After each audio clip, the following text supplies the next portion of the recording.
Hello everyone and welcome to the channel. I'm Emmanuel, I'm a Boeing 737 pilot and a member of PMDG's tech team. In today's video we are going to talk about the hydraulic system in the Boeing 737NG. The airplane is equipped with three separate hydraulic systems, A, B and standby. The standby system, however, is only used if system A and or B pressure is lost, so it is not used under normal operation, which is why you don't see any switches for it on the standard hydraulic panel. The hydraulic systems are powering the following airplane system: flight controls, leading edge flaps and slats, trailing edge flaps, landing gear, wheel brakes, nose wheel steering, thrust reverser and autopilots. Either system, A or B, is able to power all flight controls with no decrease in airplane controllability. And each hydraulic system has a fluid reservoir that's located in the main wheel well area. The systems number A and B are pressurized by bleed air, and the standby system is connected to the system B reservoir for pressurization and servicing, which is going to show on the system B indicator as well, as we're going to talk about in a few moments. And pressurization of all reservoirs ensures positive fluid flow to all hydraulic pumps at all times. We have the hydraulic system power distribution schematic on screen over here, so let's have a quick look at how this actually works and which system is powering what. Let's start with hydraulic system number A. We have our air pressure vent into the hydraulic system reservoir. And we can see that we've got two different pipes, one for the engine-driven pump, the other for the motor-driven pump. And system A pressure is then going to the ailerons, rudder, elevator and elevator field, two flight spoilers on each wing, ground spoilers, alternate brakes, the number 1 thrust reverser, autopilot A, normal nose wheel steering, landing gear and the power transfer unit. We can see that a couple of the systems here are connected to several different hydraulic systems. For example, the thrust reversers of the number 1 engine is connected to system A and the standby system, and important stuff like the rudder is connected to all 3 systems, flight control is connected to 2 systems each. And only a few, let's call them not so important systems like alternate brakes, autopilot or flight or ground spoilers are located or are connected to a single system each. But be aware, when we're talking about the flight spoilers, we're only talking about 2 flight spoilers on each wing being connected to a single system. So in case of failure, we do still have half the flight spoilers available. Only the ground spoilers are exclusively connected to the hydraulic system A, which is maybe the most important system that is only connected to a single hydraulic system. Looking over at hydraulic system B then, system B is located... why do I keep saying located? System B is connected to ailerons, rudders, elevator and elevator field, 2 flight spoilers on each wing, leading edge flaps and slats, trailing edge flaps, normal brakes, number 2 thrust reverser, autopilot B, alternate nose wheel steering, landing gear transfer unit, auto slats and the yaw damper. So, if you don't want to remember those complete lists, then remember the one important thing. System A is the landing gear, system B is the flaps and slats. So that's the important things for you to remember if you want to skip over the rest of the smaller stuff, to call it that way. So, hydraulic systems A and B are powered by engine-driven hydraulic pumps and by AC electric motor-driven pumps. The system A engine-driven pump is powered by the number 1 engine, and the system B engine-driven pump is powered by the number 2 engine. An engine-driven pump supplies approximately 6 times the fluid volume of the related electric motor-driven hydraulic pump. And you're going to notice that, for example, if you are retracting the flaps with only the electric-driven pump being turned on, they're going to retract at a much slower rate than if the engine-driven pump is online as well. Now, what does being online as well actually mean then? Well, in terms of the engine-driven pumps, you cannot actually turn the pump itself off.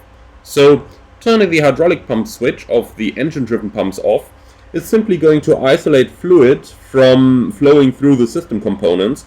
However, the actual pump itself is going to continue to rotate for as long as the engine itself is operating. Pulling the engine fire switch is going to shut off the fluid flow to the engine-driven pump and is going to deactivate the related low pressure light as well. The electric-driven pumps, note how they are slightly changed around here. If we are putting this one on, we can see we have electric 2 pump connected to the A system and electric 1 pump connected to the B system. And the reason for that is that the electric 2 pump on the A system is fed with power from the right-hand engine to make it very, very easy. There will be a separate video on the electrical system in which I'm going to go into more details about this. So basically, with a failure of the left-hand engine, provided we lose electrical power on the complete left-hand side, the electric 2 pump would still be running from the right-hand system, and the other way around on the hydraulic system number B. Alright, take a note here, due to the much higher fluid volume of the engine-driven pumps over the motor-driven pumps, the loss of an engine-driven hydraulic pump and a high demand on the system, for example landing gear extension or retraction on the system A, can result in an intermittent illumination of the low pressure light for the remaining electric motor-driven pump, and with that associated can be the flight control low pressure light, master caution, and flight control and hydraulic system annunciator lights. So that is entirely normal, and as soon as the operation is complete, that is going to go away again. Hydraulic fluid is used for cooling and lubrication of the pumps themselves and is passing through a heat exchanger before returning to their related hydraulic reservoir. The heat exchanger for the system A is located in the main fuel tank number 1, so on the left hand side, and for system B is located in the main fuel tank number 2, so on the right hand side. A minimum fuel quantity for ground operation of the electric motor driven pumps is required, and that is 760 kilograms in the related main tanks. So if you have less than 760 kilograms in either tank, you cannot run the associated electric hydraulic pump. Now, on the larger Boeing 737s, so the 8 or 900, that is usually not going to be too much of a problem, because 760 kilos you are going to have anyway, provided you didn't land with very, very little fuel. But in the smaller type, like for example the 600, this could very well become an issue if you think about it. So that's something to keep in mind here.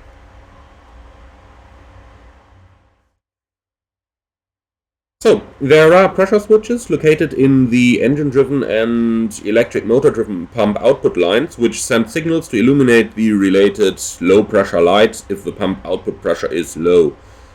And there is a check valve included in each output line, which isolates the related pump from the system, and the related system pressure transmitter sends the combined pressure of the engine-driven and electric motor-driven pump to the related hydraulic system pressure indication. So that's how the pressure lights themselves over here are being illuminated. So if that sounded a little bit technical, let's put it very easy. Pressure is measured downstream of the pump, and if there is pressure over there, then the light is not going to illuminate, but if there is no pressure down there, then you are going to get the low pressure light illuminating.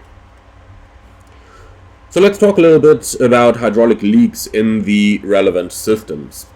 If system A develops a leak in the engine-driven pump or its related lines, so note again how we have two different lines for the engine-driven pump and for the motor-driven pump. So if a leak is developing in the engine-driven pump or its related lines, there is a standpipe in the reservoir that's going to prevent a total system fluid loss. We can see that here on the schematic, that fluid volume might drop down to this level, but there is still going to be sufficient volume available to maintain system pressure by the electric motor-driven pump. If a leak develops in the electric motor-driven pump or its related lines, or components common to both engine and electric motor-driven pumps, the quantity in the reservoir steadily decreases to zero and all system pressure is lost. Now let's talk about hydraulic system B and a hydraulic leak. As you can see in the reservoir, there is a single standpipe for both engine and motor-driven pumps. So if a leak is developed in either pump, line or component of system B, the quantity decreases until it indicates approximately zero and system B pressure is lost. There is only a single standpipe in the system B reservoir, which supplies fluid to both the engine-driven pump and the electric motor-driven pump, but with fluid level at the top of the standpipe, fluid remaining in the system B reservoir is sufficient for power transfer unit operation. A leak in system B does not affect operation of the standby hydraulic system, and why that is important we are going to talk about in a second. But first let's talk about the power transfer unit that I have just briefly mentioned.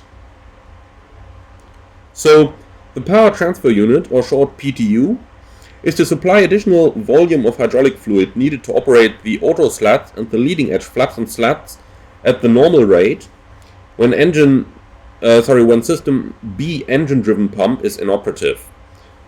The way this works, you can basically see on the schematic over here.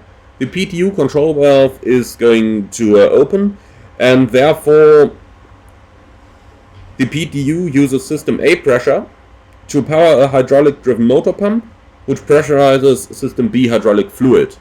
So system A and system B are still isolated from one another, but the pressure of the system A is going to start running those pumps, which is then going to pressurize the system B hydraulic fluid. The PTU is automatically going to operate, so no pilot input required, when all of the following conditions exist. The system B engine-driven pump hydraulic pressure drops below limits, the aircraft is airborne, and now it depends if you have the short field performance kit installed or not. If the short field performance kit is not installed, then the flaps have to be at less than 15, but not up. And if the short field performance kit is installed, the flaps must simply not be up. And then the PTU is automatically going to operate. The next system we have to talk about here is the landing gear transfer unit. So, as you can imagine, I told you system A is basically the landing gear system, and system B is the flap and slat system. So the purpose of the landing gear transfer unit is to supply the volume of hydraulic fluid needed to raise the landing gear at a normal rate when system A engine-driven pump volume is lost. The way this works is the system B engine-driven pump is going to supply the volume of hydraulic fluid needed to operate the landing gear transfer unit when all of the following conditions exist. And those conditions are: the aircraft has to be airborne, number 1, engine RPM drops below a limit value. Note that the exact limit value is not given in the manuals for the pilots. The landing gear lever is positioned up, and either main landing gear is not up and locked. So, basically speaking, what are those conditions? The aircraft is in the air, engine number 1 RPM drops below a limit value, and then it's operating when the landing gear is commanded up until it actually is up. The next system we have to talk about is a little bit more interesting, and that is the standby hydraulic system. That's a system which many flight simmers are not even aware exists on the 737, and that's because there are very few switches for it in the flight deck, and very few indications that the system even exists on the airplane. So, the standby hydraulic system is provided as a backup if system A or system B pressure is lost. and the standby system can be activated manually or automatically and uses a single electric motor driven pump, as we can see in the system schematic over here. Standby system, and then we have only a single pump down there. And the standby hydraulic system is rather limited, but it does provide the following: thrust reverser, rudder, extension of the leading edge flaps and slats, note, no retraction is available, and standby yaw damper. So, seeing that there are so little switches, let's see what there actually is. And we have the flight control switches in the top right of the panel up here.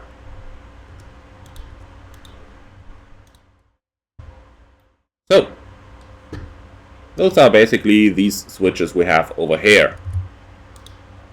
Now, let's see what that's gonna do. And let's get up that standby system schematic.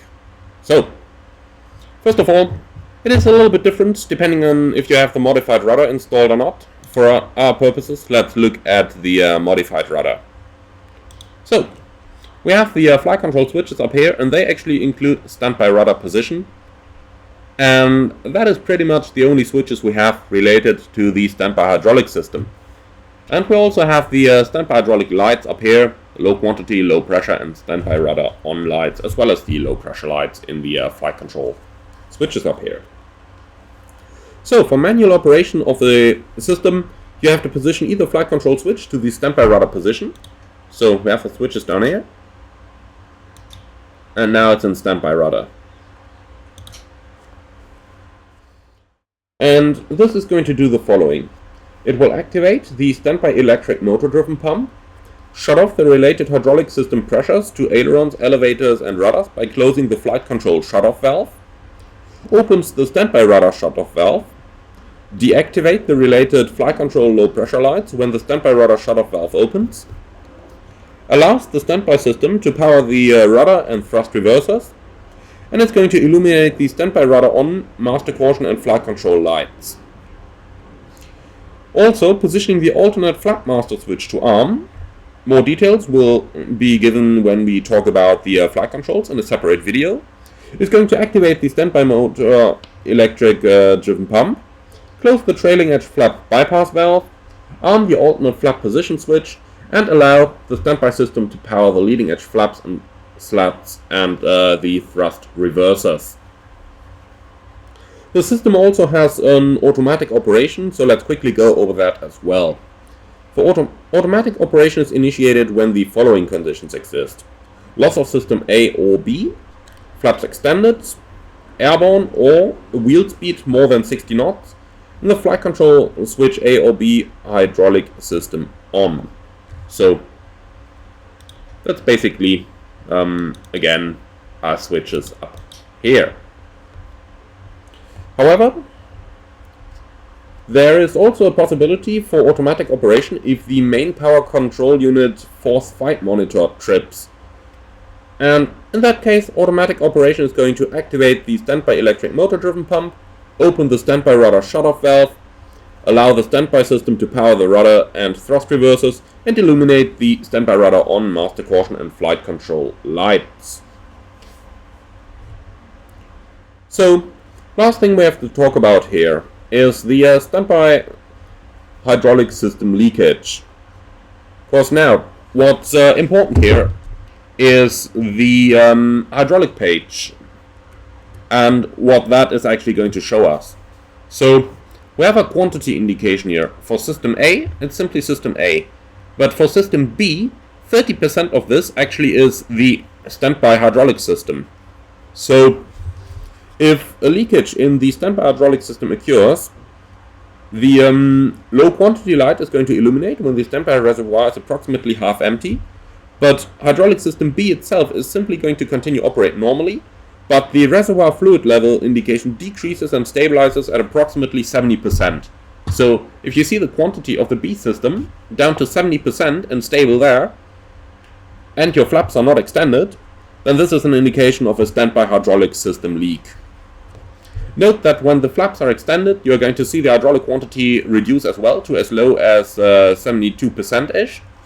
And especially if you are taxiing in with the flaps extended, when you check the hydraulic pressure on the taxi in, you will notice that the system B indication can be down to approximately 72, in some cases even 70%. And that is actually going to trigger the RF light just next to the actual hydraulic quantity indication. In that case, however, don't be confused. That is because your flaps may be extended and because the quantity is being used by the flap system. So if you retract the flaps thereafter, your quantity is going to go back up to the original value. Also notice on the system A quantity, with the landing gear extended as it is right now, the hydraulic fluid is going to be within the system. However, when you are retracting the landing gear, the quantity is actually going to decrease by approximately 20%, because that fluid is then used to move the rudder, to move the landing gears. Finally, there are some variations in the hydraulic quantity indications, because the system becomes pressurized after engine start, raising or lowering the landing gear or leading edge devices, and cold soaking can occur during long periods of cruise, so that can change your hydraulic quantity indication as well. If the hydraulic system is not properly pressurized, foaming can occur at higher altitudes, and that can be recognized by fluctuations of the low pressure lights and possible master caution hydraulic annunciator lights illuminating just momentarily. So that may happen if the hydraulic system is not properly pressurized. A final word here, which is not within the FCOM in the hydraulic system chapter, but let's quickly look at that because it is part of the normal checklist. That's the hydraulic brake pressure indicator. So with the hydraulic system being turned off as it is right now, the brake pressure can quickly decrease. So you only have limited number of brake activations as well. So if we have a look at the brake pressure gauge right now, we see it's giving us approximately 2,200 psi. So if I'm now going to turn the electric hydraulic pumps on, like this, low pressure light goes out, we can see immediately the brake pressure is increasing again. So that's also something, if you are parked at the gate and your brake pressure is running exceptionally low, especially if it approaches the red band, just run your electric hydraulic pumps and then the problem is going to solve itself. Alright, that basically concludes our look at the hydraulic system. I hope you found this one interesting. If you did, leave a like and possibly let me know what you think of my explanation. I hope that you liked the video. If you did, I would appreciate a small donation through the Buy Me a Coffee link that you can find in the video description below.